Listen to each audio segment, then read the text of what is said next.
Alright, so hey guys, welcome to another Warframe video, and today we're gonna take a quick look at Wisp's signature primary rifle, the Fulmin, which is both a shotgun as well as a fully automatic rifle.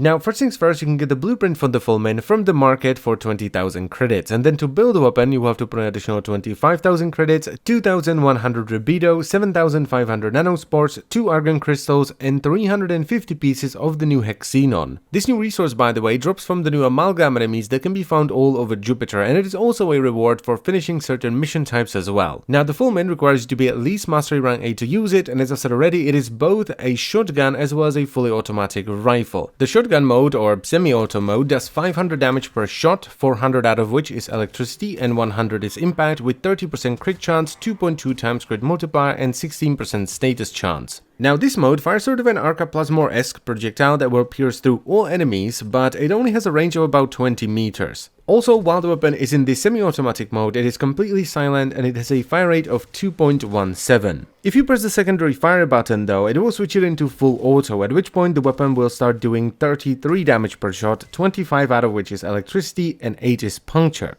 And it will also shuffle the secondary stats around a little bit, so the crit chance will go down to 28%, the crit multiplier will go up to 2.4 times, and the status chance will go down to 10%. The weapon is also no longer silent in this mode, and it gains a substantial amount of fire rate since it goes full auto, so that goes up to 9.33. Now, switching between the two fire modes looks absolutely fantastic. It's not just a click that you hear like it is with most other weapons. There is actually an animation that plays, and your Warframe will hold the weapon differently as well. So if I press the secondary fire button, the Warframe will unscrew the suppressor and hold it in its hand while resting the weapon on its wrist, and if I press it again, the Warframe will then snap the suppressor back on and hold it just like any other weapon.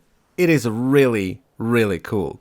Now, the Fulmin also has a 60 round magazine regardless of whether it is in the semi-automatic mode or the fully automatic mode, and it uses a charge-based system for its ammo, with the recharge starting after 1 second of you not firing the weapon. The one thing to bear in mind here is that while the fully auto or the rifle mode will drain 1 round per shot, the semi-auto or shotgun mode will drain 10 rounds per shot. And finally, the Fulmin does not come with any polarities to begin with.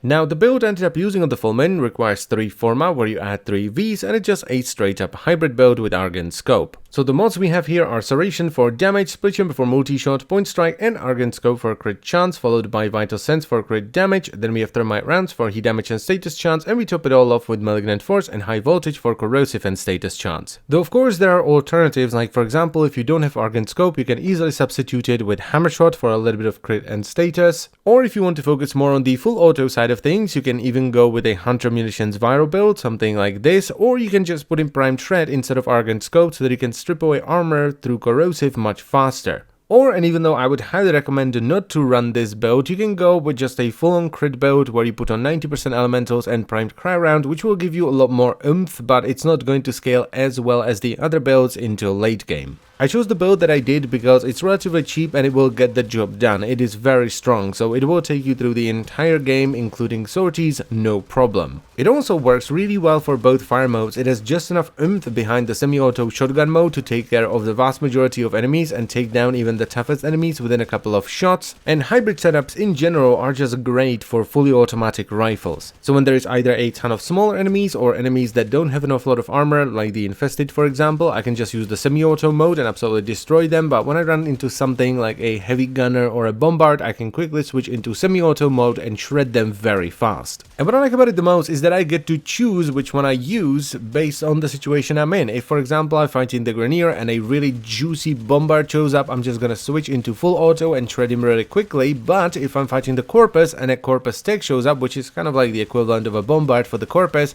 I would rather be in the semi-auto because of the burst. And now we come to the conclusion. So what do I actually think about the Fulmin? Well, honestly, I think it's great, though there is one thing that kind of annoys me about it sometimes, and it has to do with the recharge, because it can sometimes really screw you over, especially in the new disruption mode, where if you're not careful, you can sometimes fire off your magazine and then not have enough ammo for the Demolist when it comes to break your terminal, and you just lose the defense point. But that has less to do with the charge mechanic and more to do with me just being a derp, because charge mechanics are great.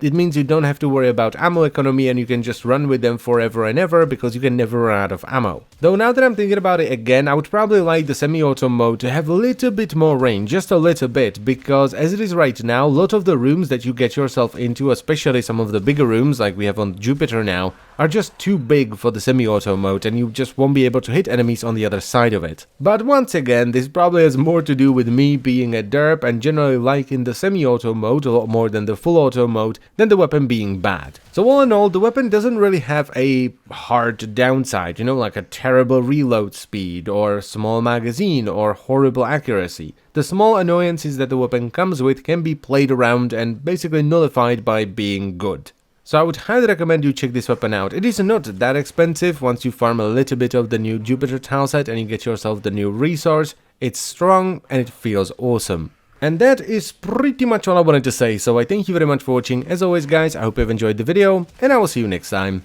Bye bye!